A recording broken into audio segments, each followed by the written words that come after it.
Sir ने जो है हमें 9th-10th में संस्कृत पढ़ाते थे। उस टाइम ये वरिष्ठ अध्यापक थे हमारे गांव में, और इनसे मैं जो है बहुत ही अच्छा इंस्पायर्ड हुआ था। सबसे बड़ी बात इनकी ये थी कि ये अपने ड्यूटी के प्रति बड़े ऑनेस्ट थे, और जी जान से जितना आउटपुट ये अपने बच्चों में स्टूडेंट को दे सकते थे वो ये देते थे। और ना केवल स्कूल टाइम में, कभी भी जब मेरे को समय मिलता था या कई जैसे जीवन की कई और चीज़ें भी डिस्कस करनी होती थी, मार्गदर्शन मुझे लेना होता था, तो मैं इनके पास जाता था। तो मेरे जीवन में, मेरे करियर में सर जी का अहम योगदान रहा है, और मैं जो है इनका हृदय से आभार व्यक्त करता हूँ। हमारे न केवल निजी संबंध है बल्कि पारिवारिक संबंध भी है। मेरे घर वाले भी जो है मेरे से ज़्यादा सर जी को मानते हैं, और मैं तो ये कहना चाहूँगा कि हमारे कीतलसर गांव में सर जी का अभी भी जादू बरकरार है वहाँ पे। तो ये जो सर जी की ईमानदारी से ड्यूटी करना, ये बहुत बड़ा इंस्पिरेशन होता है हम सब लोगों के लिए। और बाकी आप सब लोग सौभाग्यशाली हैं कि आपको ऐसे प्रिंसिपल सर मिले। नहीं तो सरकारी स्कूलों में तो हमें पता है कि कैसे प्रिंसिपल सर होते हैं, कैसा स्टाफ होता है। तो अभी जैसे मैं मॉडल स्कूल में विजिट करके आ रहा हूँ, तो मुझे तो वो किसी भी एंगल से सरकारी स्कूल लगी नहीं, मुझे तो वो प्राइवेट स्कूल से बढ़िया स्कूल लगी वो। और हर तरीके से वहाँ के जो बच्चे हैं वो भी बड़े इनोवेटिव हैं, कि उन बच्चों की क्यूरोसिटी है। वहाँ के जो टीचर्स जो इनके स्टाफ के अभी भी हैं वहाँ पे, तो वो भी बड़े क्यूरोसिटी वाले क्वेश्चंस पूछते हैं। तो आप लोग भी सौभाग्यशाली हो, आप सब लोग सौभाग्यशाली हो कि आपको ऐसे शख्सियत मिली है जिनके मार्गदर्शन में आप लोग पढ़ रहे हैं। तो अच्छा सर, जैसे टीचर क्या होते हैं कि टीचर बनने के बाद में पढ़ना छोड़ देते हैं, लेकिन मैं तो क्या सर के साथ रहता हूँ। तो सर अभी दिल्ली गए तो वहाँ से साहित्यिक किताबें लेके आए हैं। सर क्या है कि जब भी इनको टाइम मिलता है तो पढ़ते रहते हैं। तो जैसे हम बोलते हैं कि विद्यार्थी, शिक्षक जो होता है वो आजीवन विद्यार्थी होता है, तो वो वाले गुण जो सर में है। तो आप सब लोग फॉर्चुनेट है। बाकी जितना ज़्यादा से ज़्यादा जो है आप लुत्फ ले सकते हो सर के मार्गदर्शन का, आपको लेना चाहिए, आप सब लोगों को लेना चाहिए, स्टाफ को भी लेना चाहिए। और मैं कुछ बातें जो है प्रैक्टिकली बताऊंगा कि जैसे अब हम जिस परिवेश में पढ़ रहे हैं, बढ़ रहे हैं, जैसे हमारे टाइम भी चलता था कि जो है लड़कियों को जो है बाहर नहीं भेजना चाहिए, लड़कियों को यथासंभव जो है उस टाइम तो ये हमारे टाइम तो चलती थी कि बस कागज़ पढ़ने लायक हो जाए, और उसके बाद क्या काम है लड़की का पढ़ने का, उसको घर का काम सिखाओ, उसको खेत का काम सिखाओ, इस टाइप से बातें चलती थी। तो वो जो धारणा है वो हमें चेंज करनी पड़ेगी, हमें अपने आप को ही चेंज करना पड़ेगा। और हम जितने भी शिक्षक हैं या जैसे हमारे समाज में जो भी समझदार लोग हैं, तो उनको बालिका शिक्षा को प्रोत्साहित करना चाहिए। जिस मुद्दे पे अभी हमारा जो वीक पॉइंट है कि हम बालिकाओं को बाहर नहीं भेजते हैं, जो लड़कियां हैं उनके प्रति घर वाले चिंतित होते हैं कि बाहर जाएगी तो क्या पता ये जो है कौन सी लाइन पकड़ लेगी, ये करियर से अपने भटक जाएगी, जबकि ऐसा कुछ नहीं है।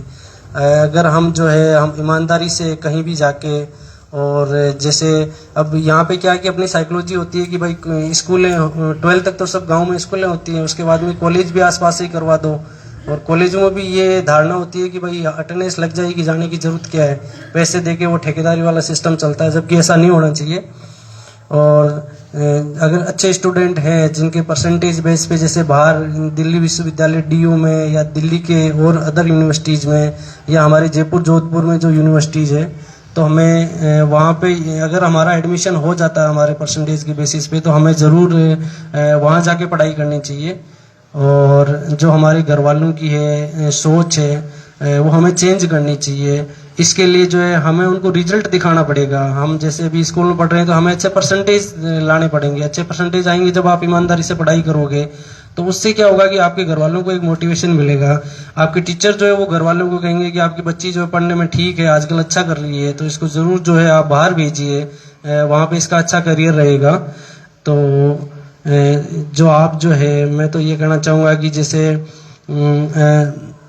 जो भी हमारे वीक पॉइंट होते हैं, तो आप जो है अपने घर पे जब आज जाइए शाम को, तो एक कागज़ लीजिए खाली, और अपने जो प्लस पॉइंट और माइनस पॉइंट लिखिए कि भाई मेरे में ये कमियां हैं। क्योंकि कोई भी जैसे आप अपने आप को हीन भावनाओं से कभी मत समझिए कि जैसे किसी भी क्लास में 20 स्टूडेंट होते हैं तो 5 होशियार होते हैं, बाकी थोड़े एवरेज होते हैं, थोड़े कमज़ोर होते हैं। तो ऐसा कुछ नहीं है। अगर आप भी मेहनत करना स्टार्ट कर दोगे तो एक निश्चित टाइम के बाद में आप भी उनके लेवल पे आ जाओगे। ऐसा कुछ नहीं है, सब कुछ जो है मेहनत करने से ही होता है। तो अपने जो है एक खाली कागज लेके उसमें आप अपने बारे में लिखिए कि मेरे जो है ये प्लस पॉइंट है, मैं इस विषय में कम, विषय वाइज लिख लीजिए कि मैं इस विषय में मेरी अच्छी पकड़ है, ये विषय मेरे को कम समझ आता है, ये वाला टॉपिक मेरे को समझ नहीं आता है। तो उसमें फिर क्या करिए कि आप टीचर से मतलब निवेदन करिए कि सर जो भी जैसे क्लास के 10-15 स्टूडेंट थोड़ा सा कि इस विषय में या इस चैप्टर पे हम जो है आपसे एक्स्ट्रा क्लास चाहते हैं। प्रिंसिपल सर से निवेदन करिए आप कि अगर सैटरडे संडे जब भी आपका संडे एक्स्ट्रा क्लास लग जाए, क्लास के बाद लग कुछ हमें मिल जाए एक्स्ट्रा पढ़ने को, तो उससे हमारा फ़ायदा हो जाएगा।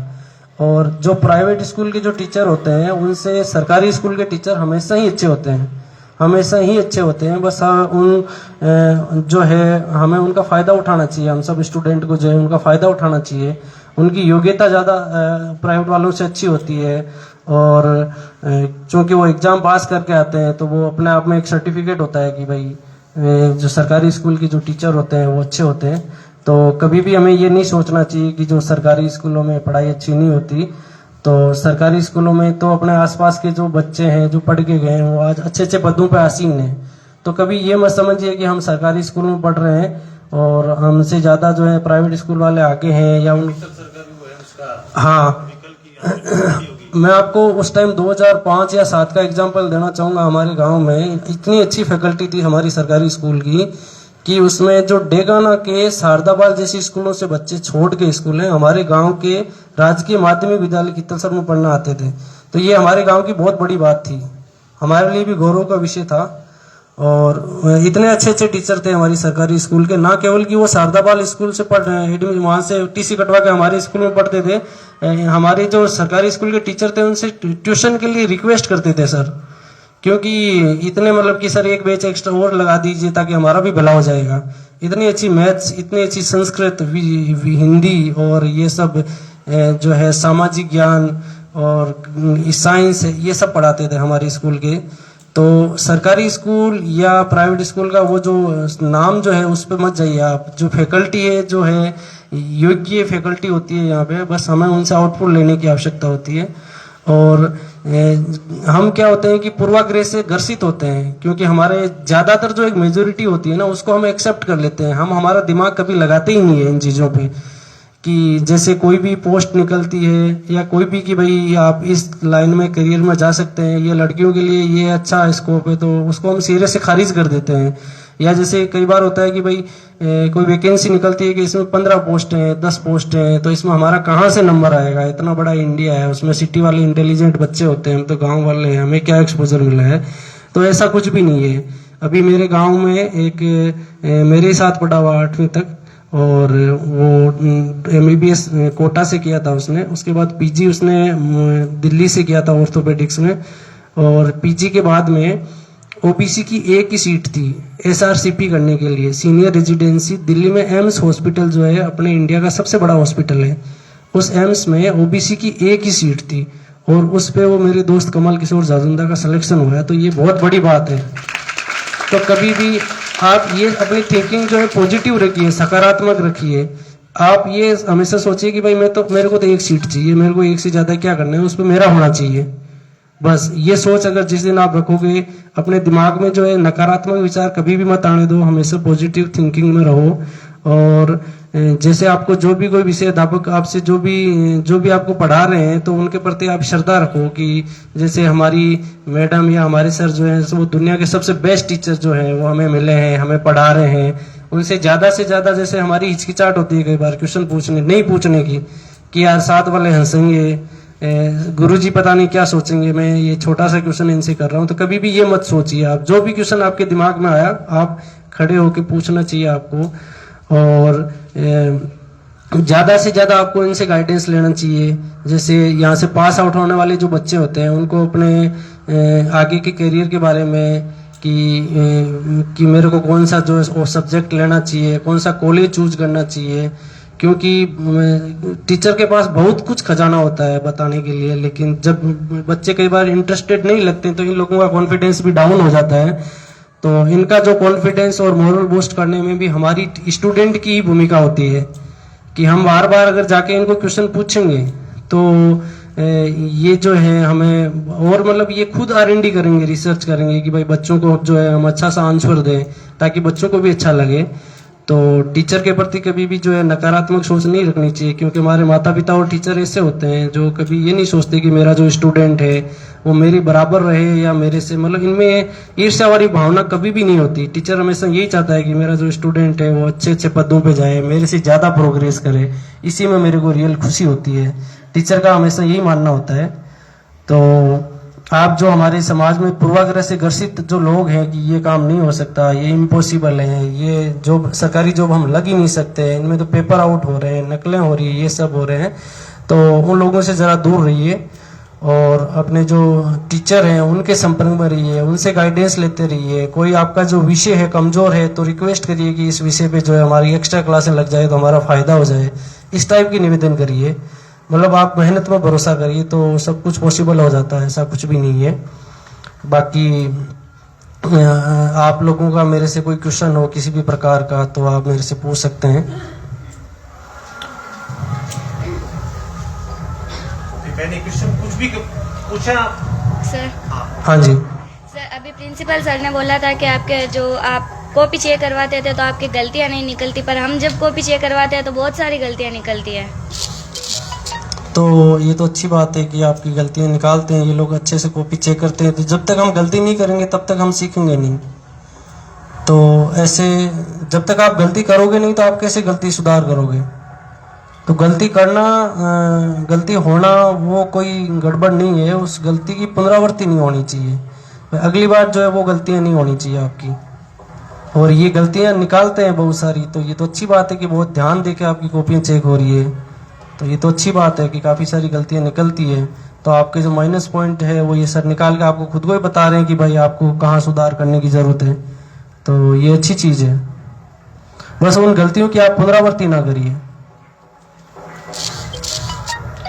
और कोई प्रश्न? बाकी जो है आप लिखित अभ्यास करिए, लिखने का ज़्यादा से ज़्यादा अभ्यास करिए। और ये जब चीज़ें जो आपके जो सब्जेक्टिव एग्ज़ाम होते हैं, यूपीएससी लेवल के जो एग्ज़ाम होते हैं, उनमें लिखित का लेखन का बहुत ज़्यादा फैक्टर होता है। तो ये सब आपको अपनी राइटिंग में सुधार करना, स्पीड से लिखना लेकिन गलतियां नहीं होना, ये सब चीज़ें मैटर करती हैं। और जो बच्चे जो ऑब्जेक्टिव टाइप के पेपर देना चाहते हैं, तो ये जो कोई भी एग्ज़ाम हो, जैसे मैथ्स 10th तक की मैथ्स, रीजनिंग, जीएस, जीके, यही सब आगे जो कंपटीशन होते हैं उनमें यही काम आता है, सिलेबस यही होता है। बस हम जब 10th में होते हैं तो उस क्वेश्चन को हम घुमा फिरा के करते हैं, एक क्वेश्चन को 5 मिनट लगाते हैं और वहाँ पे हमें 1 ही मिनट मिलता है। उसी क्वेश्चन को करने में हमें 1 ही मिनट में वो क्वेश्चन करना होता है। बस स्पीड का और एक्यूरेसी का फर्क होता है। सिलेबस ये का यही होता है। तो कभी ये मत सोचिए कि भाई 10th में जो हम चीज़ पढ़ रहे हैं वो आगे जाके हमारे करियर में काम नहीं आएगी या कंपटीशन में काम नहीं आएगी। चीज़ें यही सब काम आने वाली है। तो आप इनको लगाव के साथ पढ़िए और इस तरीके से इनको रटिए मत, समझिए, ताकि लॉन्ग टर्म तक आपको याद रहे। तो समझी हुई चीज़ हमेशा लाइफ टाइम आदमी कभी भूलता नहीं है। जैसे इन्होंने, अब मेरा तो क्या है कि 10th के बाद मैंने मैथ्स ले ली थी मैथ्स। तो मैथ्स वालों का क्या होता है कि हिंदी से और थोड़ा सा वो हो जाता है, कट हो जाते हैं। और हम क्या कि 11th-12th में वहाँ था फाउंडेशन में CLC सीकर, तो वहाँ हमें हिंदी इंग्लिश ये पढ़ाते ही नहीं थे। लेकिन सर जी ने हमें संस्कृत इतनी अच्छी पढ़ा रखी थी, संधि इतनी बढ़िया पढ़ा रखी थी इन्होंने कि हिंदी में अलग से हमें संधि कभी पढ़नी ही नहीं पड़ी। अगर संस्कृत की आप संधि कर लेते हो, और 12th में मैंने कभी भी व्याकरण नहीं पढ़ी, ना मैंने हिंदी में व्याकरण पढ़ी नहीं, और बिना पढ़े मेरे जितने नंबर 10th में आए थे उतने नंबर मेरे 12th में आ गए। तो आपकी कोई भी चीज समझी हुई होती है तो आप कभी भूलते नहीं हो। Thank you sir. Any other question? कोई भी प्रश्न नहीं है? यानी सारी समस्याओं का समाधान हो चुका? अपने विषयों पे आप अच्छी पकड़ रखिए, जो आप अभी पढ़ रहे हैं एंड वो चीजें ही आगे जाके आपकी काम आने वाली है।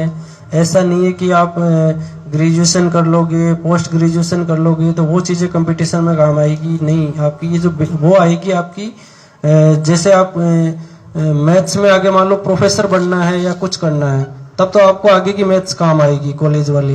लेकिन आपको जैसे एग्जाम क्लियर करना है कोई कंपटीशन का, हमें नौकरी लगना है, तो उसमें ये 10 तक की मैथ्स ही काम आती है। ऐसा कुछ नहीं है कि हाई फाई मैथ्स उसमें काम आती है। बस इन्हीं क्वेश्चंस को हमें स्पीड से करना होता है वहाँ पे। तो जो भी हम जैसे हम हिस्ट्री पढ़ रहे हैं, जैसे यूपीएससी की तैयारी करते हैं ना, तो उसमें वहाँ कोचिंग जो बड़े बड़े इंस्टीट्यूट है वो क्या कहते हैं बच्चों को कि 6th क्लास से एनसीईआरटी पढ़ना स्टार्ट करो। तो वो जो ग्रेजुएट किए होते हैं, बड़े बड़े प्रोफेशनल कोर्स किए हुए होते हैं, एमबीबीएस, इंजीनियरिंग, उनको 6ठी क्लास की किताबें पढ़ना शुरू करना पड़ता है। 6ठी का वो इतिहास वो सब उठाते हैं, इतिहास उठाते हैं, वो सब किताबें 6ठी से पढ़ना शुरू करते हैं। तो अभी हम तो पढ़ रहे हैं ना, तो इसे अभी से अच्छे से ये मान के पढ़िए कि हमें यूपीएससी की तैयारी में काम आएगा। और हमें ये जो है न केवल 6वीं के एग्जाम पास करना है, बल्कि ये लाइफ टाइम याद रखना है। इस सोच के साथ पढ़िए आप, तो आप कभी नहीं भूलोगे उस चीज को। तो जितना हो सकता है किसी भी विषय को जितना समझा जा सकता है जैसे, तो उतना समझने का प्रयास करिए। रटने वाला क्या है कि आपका हो सकता है कि उस एग्जाम में तो नंबर आ जाएंगे, आपके अच्छे परसेंटेज आ जाएंगे, लेकिन बाद में आप भूल जाओगे। तो जो हम चीजें पढ़ते हैं या उनको जैसे कोई भी साहित्यिक चीजें पढ़ते हैं, उनको जीवन में उतारना और एग्जाम में लिख कर अच्छे नंबर लाना, दोनों चीजों में फर्क होता है। अगर आप उस सोच से पढ़ोगे कि भाई मेरे को ये सिर्फ एग्जाम के लिए नहीं पढ़ना, मेरे को तो जिंदगी के लिए पढ़ना, आगे की जिंदगी के लिए, नौकरी के लिए, तब वो आपको हमेशा याद रहेगी। एग्जाम में तो नंबर आएंगे ही आएंगे, उसके अलावा जो है आपका जीवन भी, आगे का जो आपका करियर है, जीवन है, वो भी सार्थक हो जाएगा। ये सब चीजें हैं। जैसे हम वहाँ सीकर में पढ़ते थे तो हमारी जो डायरेक्टर सर बोलते थे कि आप डॉक्टर बनो, इंजीनियर बनो, लेकिन सबसे पहले एक अच्छे इंसान बनो। कि डॉक्टर बनो, इंजीनियर बनो, लेकिन सबसे पहले एक अच्छे इंसान बनो आप। तो जो इस साहित्य की भी बड़ी अहम भूमिका होती है हमारी जीवन में।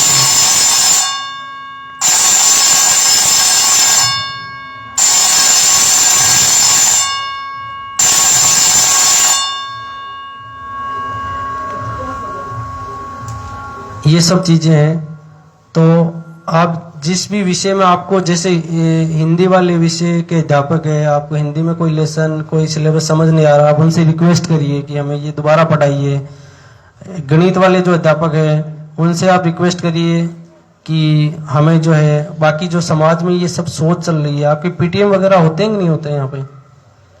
पेरेंट टीचर मीटिंग होते हैं, तो आपके पेरेंट्स आएंगे, आपकी जो फीडबैक है वो भी उनकी साइड से देंगे, आपके टीचर भी देंगे। और अगर पेरेंट्स मीटिंग नहीं भी होती है, अगर आपके पापा या मम्मी ऐसी सोच रखते हैं कि भाई मेरी बेटी को बाहर जयपुर क्यों डालूं या फिर दिल्ली में कॉलेज में क्यों भेजूं, तो एक बार उनको जो है अपने प्रिंसिपल सर से जरूर मिलवा दीजिए। तो हो सकता है कि ये बहुत बड़ा उनकी सोच में परिवर्तन ला दे। तो जिनके भी अपने घर वाले, जैसे हमारे टाइम में भी घर वाले सोचते थे कि भाई 10th 12th यहाँ से हो गई, कॉलेज पास से ही कर लो, सबकी सोच ऐसी होती है, लेकिन उसमें अपना अल्टीमेट नुकसान हो जाता है फिर उन चीज़ों में।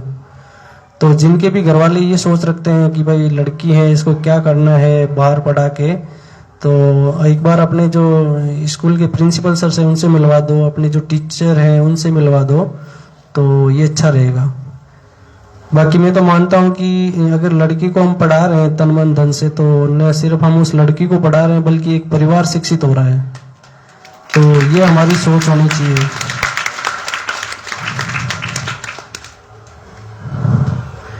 बाकी आप लोगों का कोई क्वेश्चन हो कि कौन से एग्जाम की तैयारी हम कैसे करें, हमारे दिमाग में ये डाउट चलता है, हमें हिचकिचाहट होती है। तो अगर हिचकिचाहट होती है तो मैं तो कहना चाहूंगा कि मॉर्निंग असेंबली में जो है एक एक बच्ची को आप स्टेज पे आगे लाके उनसे बुलवाइए। आपसे नहीं बोला जा रहा, कोई बात नहीं, खड़े तो होइए कम से कम, कि आप वहां से उठ के यहाँ पे खड़े होने का साहस तो किया आपने। और तो जैसे जिस सब्जेक्ट का आपको डर लगता है या जो टॉपिक पढ़ने पे आपको डर लगता है, वो डर कब दूर होगा? जब आप उसको पढ़ना स्टार्ट करोगे। तो जिस सब्जेक्ट से आपको ज्यादा डर लगता है उसको ज्यादा पढ़ो, तो अपने आप जो है आपके द्वार खुलता जाएगा। जो डर का जो है ना एक दिमाग में फोबिया, वो फोबिया मिटता जाएगा। तो ऐसा कुछ नहीं है कि भाई मैं मैथ इसमें भी हिंदी में तो ठीक हूँ लेकिन मैथ्स में कमजोर हूँ, मेरी मैथ्स का क्या होगा, ऐसा कुछ नहीं है। जब आप मैथ्स को उतना टाइम दोगे या उतना पढ़ना शुरू करोगे तो मैथ्स की भी स्थिति वैसी हो जाएगी, जैसे आपकी हिंदी स्ट्रांग है वैसे मैथ्स भी आपकी स्ट्रांग हो जाएगी। तो जो भी आपका विषय है, अच्छा भले आप आर्ट्स के हो, मैथ्स के हो, इसके बीकॉम के हो, जो भी आपका विषय आपने चयन किया तो आपको तन मन धन से उसको पूरा जी जान लगा के उसको पढ़ो और उसको इंटरेस्ट के साथ पढ़ो, मजबूरी समझ के मत पढ़ो कभी भी। मैं तो टीचर्स को भी ये कहना चाहूंगा कि आप इंटरेस्ट के साथ पढ़ाओ बच्चों को, कभी ऐसे नहीं मजबूरी की यार मेरे को पढ़ाना पड़ रहा है, प्रिंसिपल सर क्या सोचेंगे, साथ वाले जो मेरी कलीग है वो क्या सोचेंगे कि मैं तो पढ़ा रहा हूँ या पढ़ा रही हूँ लेकिन ये कुछ भी नहीं पढ़ाती या नहीं पढ़ा, वो सोच नहीं होनी चाहिए हमारी। लोग दिखाओ नहीं पढ़ाना चाहिए, हमें इंटरेस्ट के साथ पढ़ना चाहिए, पढ़ाना चाहिए, तब जो एक अलग ही मजा आता है उस चीज का। तो हम जिस भी स्थिति में हैं हम अच्छी स्थिति में हैं, अपनी सोच हमेशा पॉजिटिव रखिए कि हम जिस भी स्कूल में हैं, जिस भी वातावरण में हैं, जिस भी जगह हैं हम अच्छी स्थिति में हैं। तो अपनी जो भी सिचुएशन है उनको एंजॉय द सिचुएशन, ये फंडा रखिए लाइफ में आप। और इस सोच के साथ अगर आप जो भी काम करोगे तो आप, ऐसा नहीं है कि आप सफल नहीं होगे, सफल जरूर होगे आप।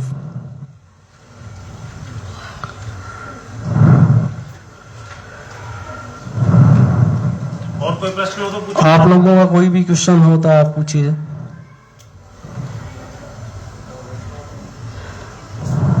बिल्कुल भी देखो शर्माने की जरूरत नहीं है, अरे प्रश्न बिल्कुल भी शर्माने की जरूरत नहीं है। आप ऐसे क्वेश्चन, इसका मतलब है आप ये मत सोचिए कि मेरे सामने वाला विद्वान है या ये तो बहुत क्या सोच लेगा, मैंने छोटा सा क्या क्वेश्चन पूछ लिया।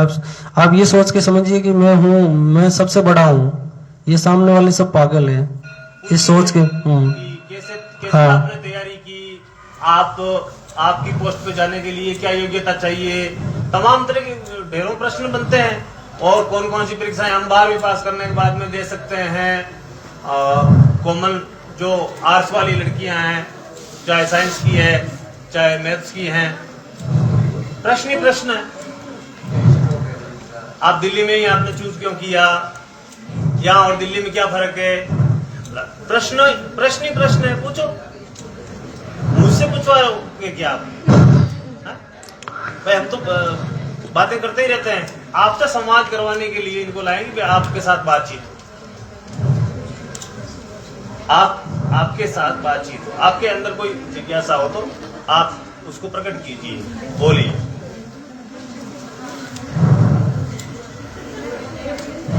हाँ नो प्रॉब्लम, पूछिए बेटा। 11th में गणित लूं तो आगे क्या इसको? जी, आप देखो 11th में आप मैथ्स लोगे, 12th में आप मैथ्स पढ़ोगे, मैथ्स लोगे तो मैथ्स के साथ फिजिक्स केमिस्ट्री का कॉम्बिनेशन होगा, तीनों सब्जेक्ट पढ़ोगे आप। तो मैथ्स आप लोगे तो आपको जो फिर बाद में जो है, एक तो आप इंजीनियरिंग कर सकते हो, अगर आपको इंजीनियरिंग करनी है, बीटेक करना है तो आप 12th के बाद में जो है एंट्रेंस एग्जाम होता है, जैसे बीटेक IIT से भी होता है, NIT से भी होता है, स्टेट में भी जो कॉलेज होते हैं इन सब से, तो बीटेक को कर सकते हो, आप इंजीनियर बन सकते हो। इंजीनियर बन के फिर आप आगे सॉफ्टवेयर कंपनियों में जा सकते हो। कंप्यूटर इंजीनियरिंग में अलग अलग ब्रांचें होती है, computer science, electronics, civil engineering, electrical engineering. तो कंप्यूटर साइंस इलेक्ट्रॉनिक्स वाले सॉफ्टवेयर इंजीनियर बनते हैं, जो अपने मल्टीनेशनल कंपनी जो हमारे इंडिया में काम करती है उनमें काम करते हैं वो। और सिविल इंजीनियर वाले जैसे इंफ्रास्ट्रक्चर डेवलप करते हैं, बड़े बड़े फ्लाईओवर बनते हैं सिटीज में। हाँ, जैसे दिल्ली में एक मेट्रो बना हुआ है, ये सब सिविल इंजीनियरिंग करते हैं, ये सब कंस्ट्रक्शन कैसे तैयार होगा, सारा रोड मैप तैयार करते हैं वो। और इलेक्ट्रिकल वाले देखते हैं आप, GSS जो होती है हमारे, JN AN, ये सब लोग बनते हैं। तो इंजीनियरिंग में तो आपको ये स्कोप होगा। इसके अलावा जो है, अगर आप मैथ्स लोगे तो आप उसके बाद में BSc कर सकते हो, मैथ्स में आप BSc कर सकते हो, फिर MSc कर सकते हो, तो टीचिंग लाइन में भी जा सकते हो। इंजीनियरिंग वाली लाइन हो गई, आपकी टीचिंग लाइन हो गई। इसके अलावा जो है आप और कई एग्जाम होते हैं, जैसे जिनमें मैथ्स आती है ज़्यादा, जैसे साइंस आती है, फिजिक्स या इस टाइप से जो आती है। NDA CDS का एग्ज़ाम दो आप 12th के बाद में, जो कि हमारे यहाँ पे दरकिनार किया जाता है, लड़कियाँ देती नहीं है NDA CDS का जो एग्ज़ाम है, तो उनमें भी अच्छा स्कोप है। और मैथ्स क्या है कि टोटली जो है वो रटने का बिल्कुल भी नहीं है, पूरा का पूरा सब्जेक्ट बड़ा इंटरेस्टिंग है। अगर किसी का इंटरेस्ट है मैथ्स में तो बड़ा अच्छा सब्जेक्ट है मैथ्स का। अगर आपकी मैथ्स अच्छी होगी तो आप जो है ये क्या है कि फटाफट आपका दिमाग चलेगा, बाकी चीज़ों में भी आपका दिमाग चलेगा। और मैथ्स तो देखो हर चीज़ में काम ही आती है। जैसे अकाउंट्स के लोग होते हैं तो उनके भी काम आती है मैथ्स। जो अकाउंट डिपार्टमेंट वाले लोग होते हैं उनके भी मैथ्स काम आती है। और टीचिंग लाइन में आप आगे हायर स्टडी कर लेते हैं तो उसमें और जैसे कॉलेज में प्रोफेसर बन गए तो वहाँ तक पहुँच सकते हैं आप टीचिंग लाइन में। तो सर डिस्चार्ज हो गया।